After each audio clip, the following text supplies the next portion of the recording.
নমস্কার বন্ধুরা, easy cooking blog video থেকে আপনাদের স্বাগতম।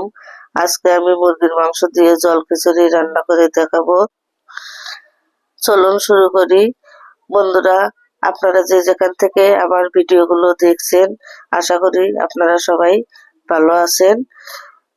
ভিডিওটার শুরু থেকে শেষ পর্যন্ত আপনারা আমার সঙ্গেই থাকবেন। আমি এখানে মুরগির মাংস নিয়ে নিয়েছি। মাংসগুলো ছোট ছোট করে কেটে নিয়েছি, কেটে পরিষ্কার করে ধুয়ে নিয়েছি। এখন মাংসে দিয়ে দিলাম লেবুর রস, দিয়ে দেব স্বাদ মতো লবণ, দিয়ে দেব হলুদ গুঁড়ো। লবণ হলুদ দিয়ে মাংসগুলো হাত দিয়ে ভালোভাবে মেখে আমি আধা ঘন্টার জন্য ঢাকনাতে ঢেকে রেখে দেব। বন্ধুরা, লেবুর রস দিয়ে মাংসটা মেখে রেখে দিলে মাংসটা খেতেও ভালো লাগে আর মাংসের গন্ধটাও থাকে না। আমি ঢাকনাতে ঢেকে আধা ঘন্টা রেখে দেব। এখন কড়াইয়ে তেল দিয়ে দিয়েছি, তেলটা গরম হয়ে গিয়েছে। আধা ঘন্টা পর মাংসটা আমি ভালোভাবে দুপাশ লাল করে ভেজে নিব। মাংসগুলো দিয়ে দিলাম। বন্ধুরা, আমি আজকে জল খিচুড়ি রান্না করে দেখাবো। জল খিচুড়ি খেতে অনেক ভালো লাগে। আপনারা অনেকভাবেই অনেক খিচুড়ি খেয়েছেন, মাংস দিয়ে বোনা খিচুড়ি খেয়েছেন, পাতলা খিচুড়ি খেয়েছেন। একবার হলেও এইভাবে জল খিচুড়ি রান্না করে খেয়ে দেখবেন, অনেক ভালো লাগে। দেখতে পাচ্ছেন বন্ধুরা, মাংসগুলো ভাজা হয়ে গিয়েছে, লাল লাল করে ভেজে নিয়েছি। মাংসগুলো এখন উঠিয়ে নেব।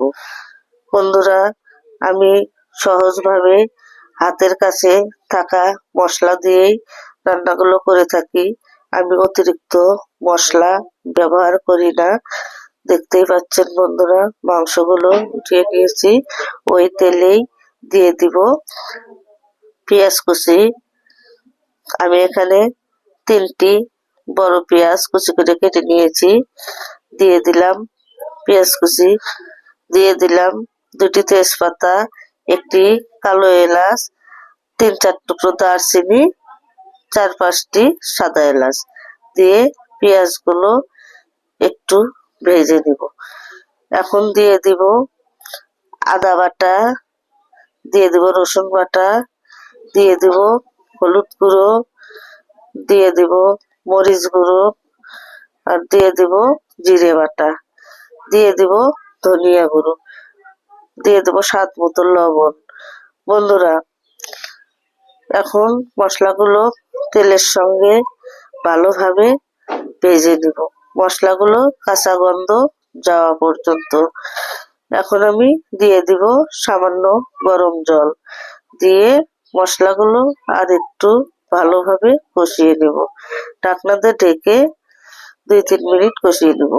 বন্ধুরা, মশলাগুলো যত ভালোভাবে কষাবেন ততই মাংসটা খেতেও ভালো লাগবে এবং খিচুড়ির কালারটাও ভালো আসবে।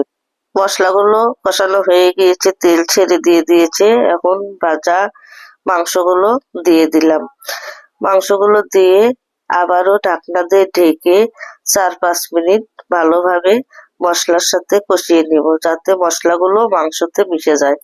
বন্ধুরা, দেখতেই পাচ্ছেন মাংস থেকে তেল ছেড়ে দিয়েছে, তেল ভেসে উঠেছে, মাংসগুলো কষানো হয়ে গিয়েছে। আর আমি এখানে নরমাল চাল ও মসুর কালের ডাল ধুয়ে 10 মিনিটের জন্য উঠিয়ে রেখেছিলাম, চালগুলো ঝরঝরে হওয়ার জন্য। চালগুলো দিয়ে দিলাম, দিয়ে মাংসর সাথে ভালোভাবে নেড়েচেড়ে ভেজে নেব। বন্ধুরা, আপনারা আপনাদের পছন্দ মতো যে কোনো চাল দিয়ে এই জল খিচুড়ি রান্না করে নিতে পারেন। আমি এখানে ভাতের চালই ব্যবহার করেছি। দেখতেই পাচ্ছেন বন্ধুরা, কত সুন্দর কালার হয়েছে। ভাজতে ভাজতে চালগুলো থেকে অনেক সুন্দর একটা গন্ধ বেরিয়েছে, চালগুলো ঝরঝরে হয়েছে। আমি মাংসের বাটিটা ধুয়ে দিয়ে দিলাম জল, আর এখানে আমি গরম জল ব্যবহার করেছি।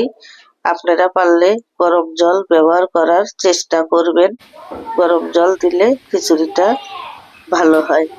আমি জলটা মেপে দেব না, কারণ আমি জল খিচুড়ি রান্না করব, এই জন্য জলটা একটু বেশি দিতে হবে। আমি ঢাকনা দিয়ে ঢেকে চালগুলো ভালোভাবে ফুটিয়ে নেব।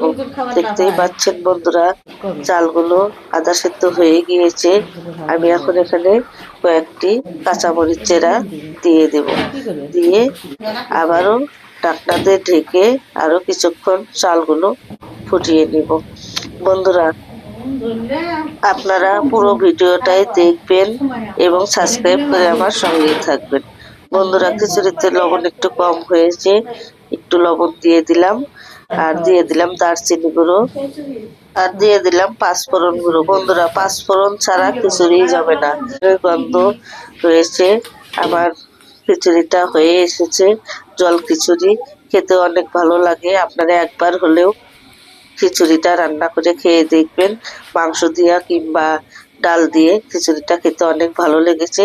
একবার হলেও আপনারা বাসায় বানিয়ে খেয়ে দেখবেন, কেমন লাগে কমেন্টে জানিয়ে দিবেন খিচুড়িটা কেমন হয়েছে। আমার খিচুড়ির রেসিপিটা যদি ভালো লেগে থাকে, লাইক কমেন্ট সাবস্ক্রাইব করে দিবেন। ভালো থাকুন, সুস্থ থাকুন, নিয়ে আসবো নতুন কোনো রেসিপি। ধন্যবাদ সবাইকে।